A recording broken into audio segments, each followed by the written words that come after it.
श्री स्वामी समर्थ. तुम्हा सर्वांचं माझ्या चॅनलमध्ये मनापासून स्वागत आहे. तर बघा, कार्तिक कृष्णाष्टमी म्हणजेच कालाष्टमीला कालभैरव जयंती साजरी केली जाते. यावर्षी कालभैरव जयंती जी आहे ते 5 डिसेंबर 2023 रोजी आहे. कालभैरव जयंतीच्या दिवशी नेमकं काय करायचं, कालभैरवांची पूजा कशी करायची, कोणती सेवा करावी, कोणते मंत्र म्हणावे, त्याचबरोबर पूजेचा शुभ मुहूर्त कोणता आणि कालभैरवांना कोणता नैवेद्य दाखवावा, याबद्दलची संपूर्ण माहिती मी तुम्हाला आजच्या व्हिडिओमध्ये सांगणार आहे. व्हिडिओ पूर्ण बघा जेणेकरून तुम्हाला संपूर्ण माहिती मिळेल. जर तुम्ही चॅनलवर नवीन असाल तर चॅनलला सबस्क्राईब करायला मात्र विसरू नका आणि व्हिडिओला लाईक करायला मात्र विसरू नका. तर बघा, या दिवशी रात्री विशिष्ट मुहूर्तावर विशिष्ट सेवा केल्याने आपली जी अडलेली कामं आहेत ते सिद्ध होतात. कोणी जर आपली एखाद्या व्यवहारामध्ये फसवणूक केली असेल, आपल्या घरी चोरी झाली असेल किंवा आपले पैसे कुणाकडे अडलेले असतील, आपल्या एखादी महिलासह पुरुषांकडून महत्त्वाचे काम आपल्याला करून घ्यायचे असेल, कोणी व्यक्ती खूपच आपलं वाईट बघत असेल, आपल्या मनाविरुद्ध कोणी वागत असेल, कारण नसताना त्रास देत असेल, कोणी व्यक्ती घरातील निघून गेलं असतील, आपल्याला समोरच्या माणसांकडनं आपल्याला काही त्रास असेल, विनाकारण ते आपल्याला काही त्रास देत असेल, तर अशा वेळेस तर स्वतः कालभैरवनाथ त्यांना दंडित करतील. कारण कालभैरवनाथ हे कठोर शिस्तीचे देवत आहेत. कालभैरव जयंतीच्या दिवशी भगवान शिवाच्या कालभैरव रूपाची उत्पत्ती झाली. ज्या दिवशी ब्रह्मयोग तयार होतो, कालभैरव हे मंत्र तंत्रांची देवता आहे. त्यामुळे या दिवशी मंत्र सिद्ध केले जातात. कालभैरवांच्या पूजेने जीवनातील नकारात्मकता दूर होते. वाईट शक्ती, नजरदोष आपल्याजवळ पण येत नाहीत. त्याचप्रमाणे ग्रहदोष, पीडा, आजार, शत्रुपीडा, सर्व संकटांपासून कालभैरव आपलं रक्षण करतात. कालभैरव हा शंकरांचाच अवतार असून कालभैरव, कालभैरवनाथ, भैरव, बहिरीनाथ अशी त्यांची अनेक नावे आहेत. भैरव हा देवीचा शक्तिपीठाचा रक्षक आहे. त्यामुळे सर्व शक्तिपीठांच्या ठिकाणी भैरवांचं स्थान असतं. त्यांचं वाहन शिवान म्हणजेच कुत्रा आहे. त्यांच्या हातामध्ये खड्वाग त्रिशूल आहे. ते रुद्र म्हणजे शिवाचा अवतार आहेत. कालभैरवनाथ हे शिस्तीचं, कठोर शिस्तीचे देवत आहे. त्यांना खोटं नाटं अजिबात चालत नाही. मात्र आपल्या भक्तांवर ते नेहमी कृपा करतात.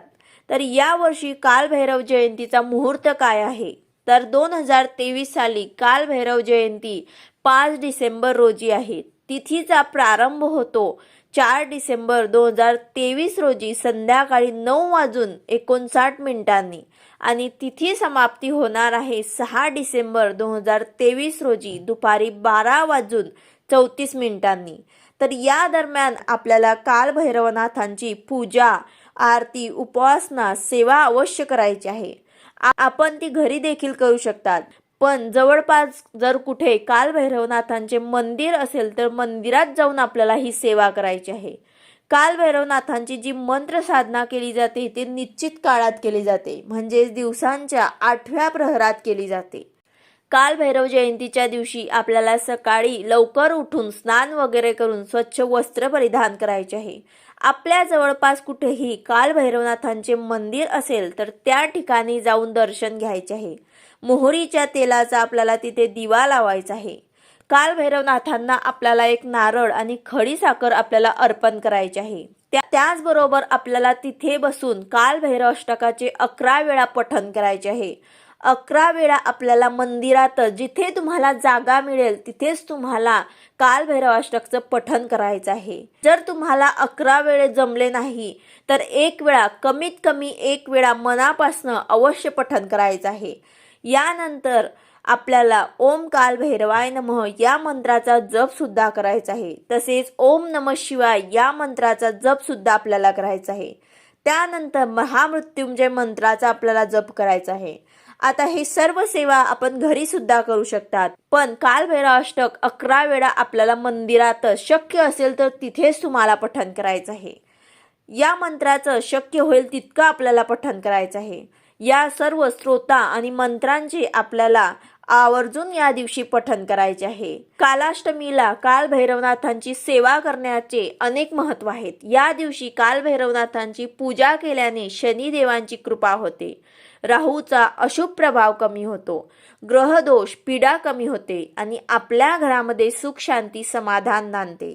कालभैरवनाथांची उपासना केल्याने किंवा कालभैरव अष्टकांचं नुसतं पठण केल्याने भूतबाधा, पिशाच बाधा, करणी बाधा किंवा बाहेरच्या जगात असतात त्यातून आपल्या कुटुंबाचे रक्षण होतं. शत्रू पीडेपासून आपलं रक्षण होतं. धर्म, अर्थ, काम, मोक्ष कुठलीही समस्या असेल, आर्थिक समस्याचे निवारण होतं. आपली जर कुठे फसवणूक झाली असेल, ही शत्रू पीडाच असते. कुठे पैसे अडकलेले असतील, कोणी आपल्याकडनं कर्ज घेतलं असेल, उसने पैसे घेतले असतील आणि तो मनुष्य पैसे देत नसेल, अशाही काही समस्या असतात. त्याचप्रमाणे घरादारात शत्रू निर्माण होणे, या सर्व गोष्टींचा आपल्याला आपल्या जीवनामध्ये त्रास होत असतो. आपल्या घरामध्ये सतत भांडण होत असतील, कलह होत असतील, ज्यांचं मूळ कारण असतं पितृदोष. कालभैरव अष्टकांच्या पठणाने पितृदोष देखील नाहीसा होतो, कमी होतो. त्यासाठी आपल्याला कालभैरवनाथांची उपासना, साधना, सेवा करायची आहे. उपासनेची पद्धत अत्यंत सोपी आहे. कालभैरव अष्टक अत्यंत प्रभावी स्त्रोत आहे. स्त्रोत आपण सिद्ध करायचं आहे. त्यांचं रोज आपल्याला पठण करायचं आहे. नक्कीच आपल्याला आपल्या जीवनामध्ये ज्या समस्या असतील, जे काही अडथळे असतील, त्यांचं निवारण झाल्याशिवाय राहणार नाही. तर अशा प्रकारे आपल्याला कालभैरव अष्टकचं पठण आवर्जून करायचं आहे. कालभैरवनाथ हे भगवान शंकरांचाच 5वा अवतार मानला जातो. त्यांचं रूप उग्र असलं तरी भक्तांच्या हाकेला ते धावून जातात.